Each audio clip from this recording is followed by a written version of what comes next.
Welcome to Auto Resolve. Is the clean light blinking on your KitchenAid dishwasher? Let's fix it with a quick reset and simple troubleshooting steps. Fix 1. Control panel reset step.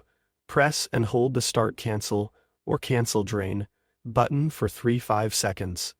This should clear the flashing light and reset the dishwasher. Fix 2. Power Cycle Hard Reset. Step 1.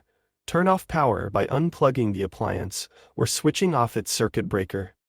Step 2. Wait 5-10 minutes, then restore power and restart. Step 3. A fresh cycle may resolve persistent flashing. Fix 3. Alternate button sequence reset. If above fails, repeatedly press this pattern.